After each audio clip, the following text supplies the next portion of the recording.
I think we all hate homework, but if therapy is going to be effective for you, you're going to have to find some ways to practice the things that you learn in session when you're actually outside of these walls. Today, we're going to talk a little bit about therapy homework and how it can affect you and affect your progress.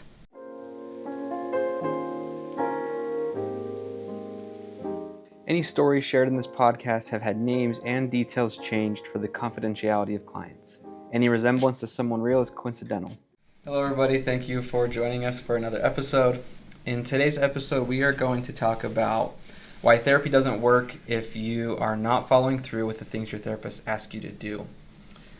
In therapy, we usually call this homework, but the goal of therapy is to change and to improve in certain aspects of your life, and that means doing things outside of the 1 hour a week or every couple of weeks you're in therapy, because most of your life is lived out of these walls. So why does it matter? Why does it matter if you're not doing your homework? Why won't you be seeing any change? Yeah, and I think this one, probably if you use a little common sense, you're probably like, well, yeah, duh. Like, if you don't do what your therapist says, then you're probably not going to make any difference in your life. Therapy's not really going to help, because It's not just all about what happens in that 1 hour. But the reality is, a lot of people come in with the intention of changing and then don't actually follow through with the exercises they're taught, the homework they're given, the things they're supposed to be thinking about, that kind of stuff. Okay, so hold on. Do you think... I'm going to pick apart your sentence. Uh-oh. Well, it's I'm not even sure it was grammatically correct. Well, no, I'm not picking that apart, trust me. I've thought about this a lot as a therapist. You said that people come in with the intention of changing. Do you think that that's actually a thought process? And here's why I ask that. Sometimes I wonder if we just feel so off that we go wherever to have anything help. But I don't know that there's a cognizant thought, I'm going to go in so I can have somebody to tell me how to change my life.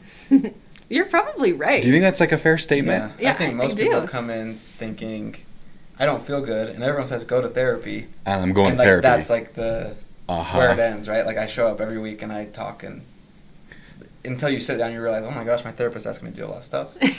Well, no, that's the reason I asked this, because one of the things that I'm a firm believer of, and you guys can totally disagree with this if you want, sometimes a synonym for therapist is counselor. And so I hear occasionally people say things like, oh yeah, people need to come and see you so you can tell them what to do. Or that's kind of the idea of going to counseling, is to have somebody tell you. I'm a firm believer, my style is, I'm not here to tell you other than take your meds, right? I'm a firm believer that my job is not to tell you what to do.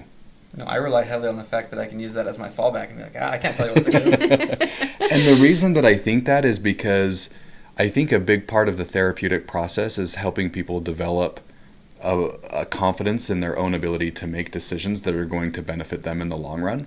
My job is simply to observe and to point out patterns that I see because I'm not in it, and then ask you, what do you want to do about this? And then I provide support and more observation as we go.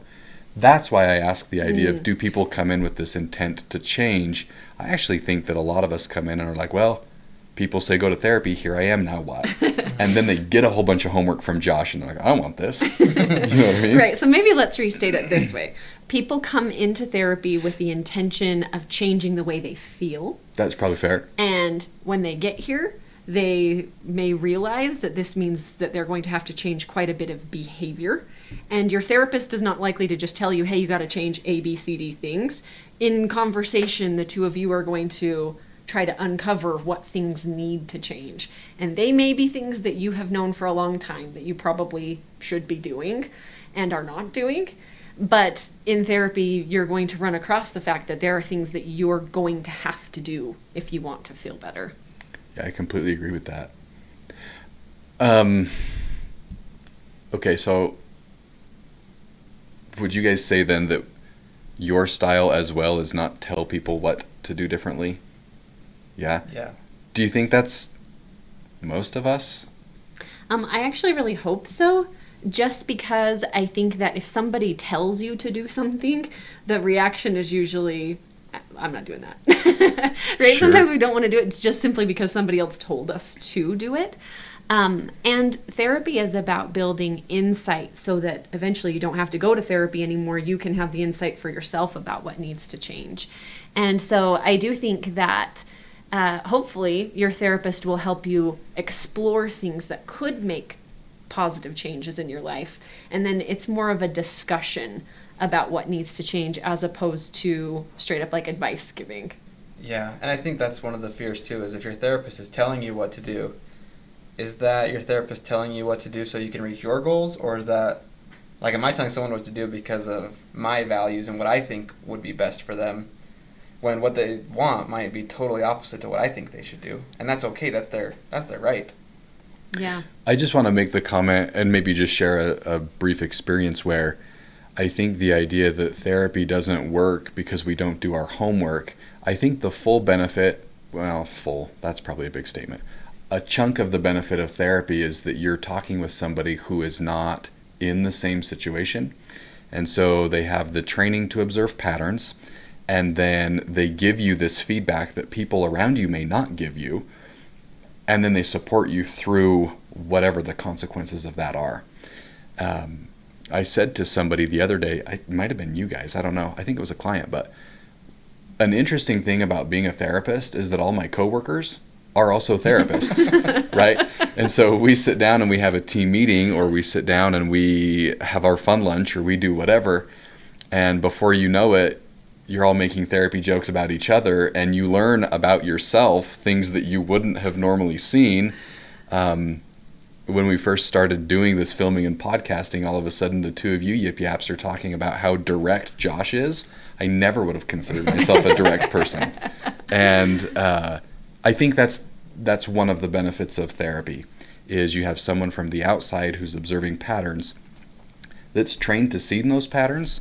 They give you homework and say, hey, go try this, go look at this, go evaluate or assess this, come back and tell me what your experience was and what do you want to do with it. And then we'll talk strategies to manage it. Because maybe my homework is to go home and be less direct. I don't know. Well, and I would say, if somebody is feeling like they're stuck in therapy and they're not getting anywhere, and they think maybe this applies to them, but they're not actually applying some of this stuff outside of session, instead of coming into session and just telling your therapist like, oh, I didn't do the homework, or just hoping they didn't bring it up, say, hey, I didn't do this. Here's why I think I didn't do it. Or maybe we need to talk a little bit about this because I'm not sure why it is that I'm not following through with these things. The more that you ignore the fact that you're not doing your homework, the more you're just going to get stuck. It'd be way better to just be upfront about it, talk it through, and come up with some strategies between you and your therapist of how you can actually make this change happen. Because if nothing changes, nothing changes. Yeah, and that's important too, because sometimes someone will come back and have not done a homework because it was maybe too big or too challenging. Maybe they didn't understand it all the way. And if I don't know that, I can't help reteach it or reframe it or break it into a smaller, more manageable part to start with. But you'll never know any of that if A, you're not trying, and B, you're not telling your therapist why you're not doing it. Yeah. Maybe let me give one more example about this. One of the things that we treat really commonly here is PTSD. And in PTSD, one of the things that needs to happen is that your nervous system needs to calm down a little bit. But the tricky thing about that is because of the PTSD, it feels like to calm down would be actually quite dangerous or scary. So you'll learn a relaxation technique and then go home and it feels too scary to do it. Yeah. If you come back to your therapist and you say, hey, you gave me this relaxation technique, but I tried to do it and I started freaking out.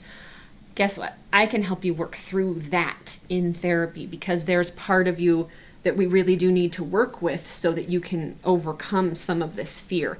That would be a big portion of work that we would do in my office in the hour. But if you just leave and you either come back and say that you did it or you try to get around the fact that you didn't and try to talk about something else, we're never dealing with the part of you that feels too scared to calm down. So you really might not see how this is shooting yourself in the foot so much, but it really is. And there are lots of ways to work through this, but you have to be honest with yourself and your therapist about it. It's a great example. Yeah, I like that. Well, thank you everybody for joining us for today's video.